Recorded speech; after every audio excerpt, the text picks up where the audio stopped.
Oh, if you thought this was bad, if you thought we'd repeat cringe with this, in flies DC and cries, hold my cough medicine. What's the story, YouTube? This is Heritage, just coming in with another vid there now. It's day two of a lockdown in Ireland, just to give you a heads up. I've been calling it that for the last while anyway, but this is actually a strict one now. Everybody's been told not to leave their houses till the 12th of April. The over 70s aren't allowed to leave their houses at all. And if you do actually go out for the exemptions that you're allowed to leave your property for, it to be within 2 kilometres of your house if you're just going for like a walk. So what that basically means is, thanks to the C virus here, even if we were getting comic books, I actually can't get into town to go shopping to pick up the comic books because that's beyond the limit where I'm allowed to go by law. So since midnight on Friday, all you're really allowed to do is go shopping or pick up medicines or go down to the off licence, because apparently, thank God for Ireland, and only here could an off licence be considered an essential service. This is what I love about my country.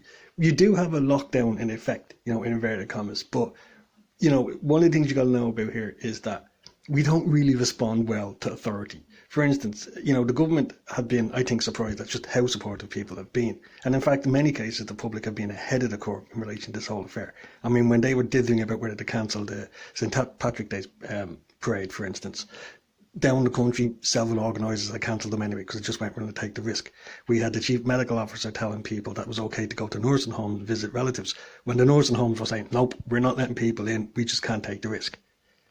So while these decrees, for want of a better term, might seem quite draconian, the reality is the Irish people were doing it anyway, and they're only really catching up to what they're doing. And I have to say, I mean, as a people, we've been really, there's a great sense of solidarity out there, a great sense of getting behind this, and trying to defeat it. And if you think about it, it's the ideal villain. I mean, you're talking about a virus which basically weaponizes kids into killing your granny. You couldn't write a better villain if you wanted.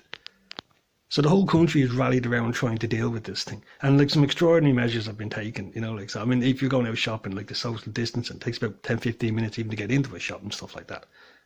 I think at last count we're now looking at 500,000 unemployed, because the construction sector went down yesterday. So what that basically means is, our population is 4.4 million. I think we've only got 2.23 million in the workforce.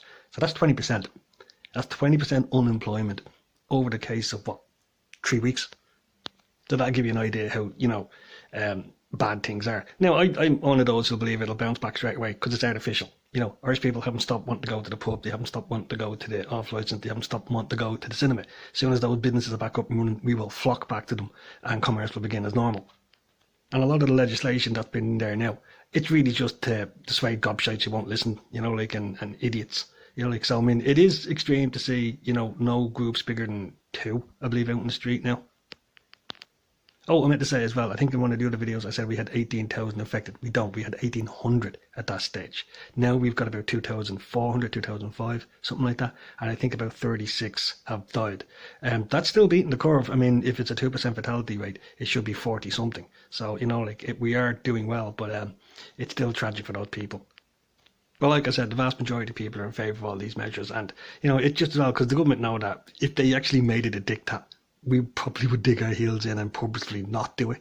And that's why they haven't actually come down and made it, a completely restrictive shutdown like, say, France, Italy and Spain. Where I've been chatting away to somebody I know in Spain on the internet for about 10 years now. And they need a licence to go out and walk their dog. And I mean, they're only allowed to go 200 metres with this dog and, let it do its business and come back. So, a lot of those countries, if you think about it, they've got history with fascism. They've got history with dictators and tyrannies. So I mean, the idea of being continually asked for your papers, that's something they're used to. We don't have that culture here. We still regard our government as something that serves us, not something that we serve. So this is why the measures that have been taken have been more kind of coaching, advisory, and plenty of votes and able to get out to do the shopping and, still actually, you're not meant to see people, but you can wave from them and have a chat from a good distance away. Because they know we wouldn't stand, for anything harsher than that. And it's working. Like I said, everybody's doing it, and that's what matters. Speaking of things that aren't working, it's the comic book industry. And as I said, if you've seen the thumbnail there, the new graphic novel put out by DC, which is Gotham High. I'll be honest, the first I seen of this was a video done by Heel versus Babyface. And I swear when Heel was, Az was talking about it, I thought he was talking about a CW show. That's exactly what this sounds like. It's basically the Joker Batman and Catwoman in high school. Because, like, everybody wants to see that, don't they?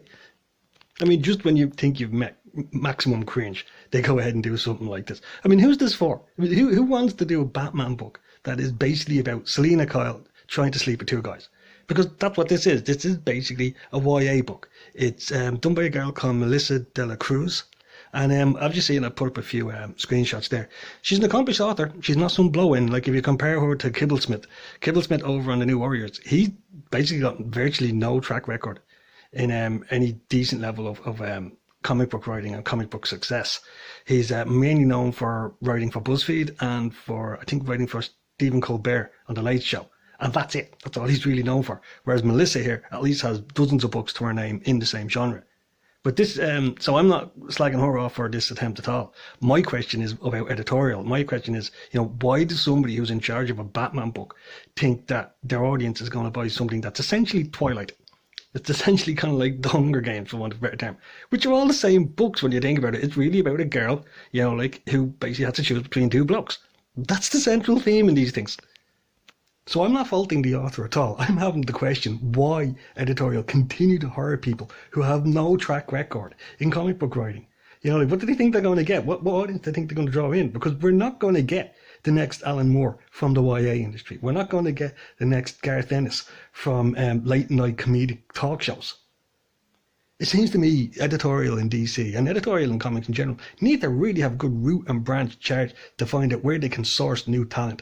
Because, in fairness, I do have an element of sympathy with them, because if you're talking about an artist, you can tell that a mile off. If somebody's a great artist, they just put the stuff in front of you, If somebody's a Warren Ellis, if somebody's a Grant Morrison, you need a body of work to judge that on, and it's much harder to do. But Karen Berger did it. Marvel did it, DC did it back in the day when they trawled all the way through the creators in 2000 AD and some of the European artists. So I don't see why the people in there now can't do the same. I mean, when I look at these books, what really gets to me is just it's like the dissonance that's going on. I mean, having a woman like Melissa write a Batman book is like having Michael Bay do Pride and Prejudice. I'm sure on some level somebody would be interested to see what a car crash that is going to be, but he shouldn't be doing it. It makes as much sense as, Quentin Tarantino doing a Friends revival. It's not a comment on whether the people involved can actually do the job. It's a question of whether they should be there in the first place appropriately. Either way, you're just left agog that with the calamitous state that the industry is now in, this is what the two big houses are putting out. You've got New Warriors coming from Marvel, and you've got Gotham High coming from DC. And all in a time where DC doesn't have any printers. The printers have shut down for 3 weeks. And as I said, that's provisional. I can see that going further. Diamond Distributors is gone. As you'll actually see from a Newsarama article, they actually have issued a statement now about the whole affair, in which they're saying they want to get people, and they specifically name check this book, Gotham High, that they can actually purchase it through Random House, Penguin. They're going through their book publishing firm in terms of trying to get this into stores. And likewise, I believe some of the other stores are talking about going through Schuster and whatever the other name is in that publishing house. So they're basically trying to go the book route to get these things into stores, and then with the rumbling along the line and maybe doing stuff in digital. It is interesting to see once again that this letter that's put forward to the to the stores from DC is from DC. It's not from Jim Lee. Jim Lee's still gone missing. This is a guy who could stick his size 9 into a business deal between Sean Gordon Murphy and Doug TenNapel, but apparently isn't interested at all in the greatest seismic event to happen in his industry. It was left to Bob Harris, the guy who was actually passed over for the job that Jim Lee has, to come out and give a statement to the store owners to say how they'd be trying to support them through this time. Whilst the lad actually running the show is nowhere to be seen. So like I said, I got those screenshots up there so you can have a look at the letter that was sent out. I'll give them credit for going the book route, but I mean, that's books. It's trade paperbacks. It's not floppies. So for instance, if you're looking for X-Men number 9, which should have been out this week, you're not going to get that. If you're looking for God Help You, New Warriors, you're not going to get that, because these are floppies and they're not going to be distributed through the same network. Diamond are the guys that has the sole exclusive rights for that. So whether they like it or not, the comic skaters, the lads who are reviled by the industry at a large, they're the only game in town now. They're the only guys actually out there. In fact, I think Mitch Brettweiser, sorry, I always get his name wrong. He has a deal with Walmart to deliver his Alliance Comics books to the stores, and that looks to be the only guy that's actually still out there delivering floppies to the populace. It's actually strange to say that the risk he took in the Red Rooster money to fund all that, like may actually pay off, making him one of the, a big force in the industry, because he's the only one left in town.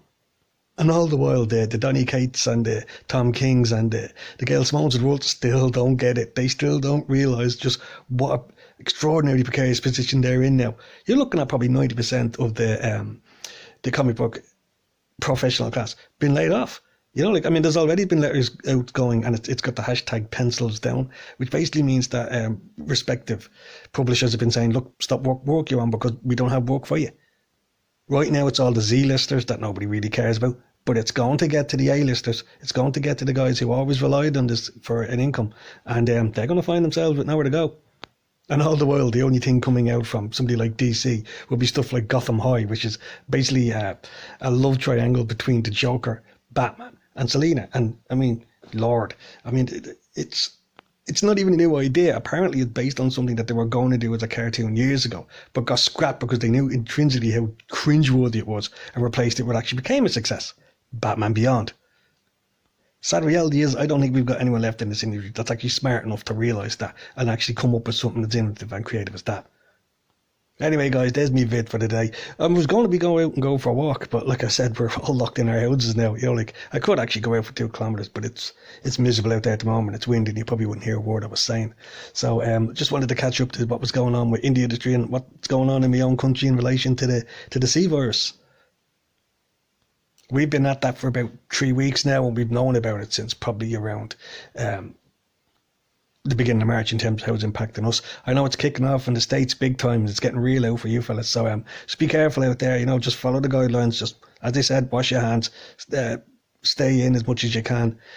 Take care of yourselves and your loved ones, and we'll all get through this. So don't worry about it. Just be cautious. So if you like this, like, subscribe, and share. Thanks for listening, guys. Probably give you another one soon if anything else happens, because every day something seems to be developing now in this whole crazy industry. And I'll see you again then. So take care, guys. Look after yourselves.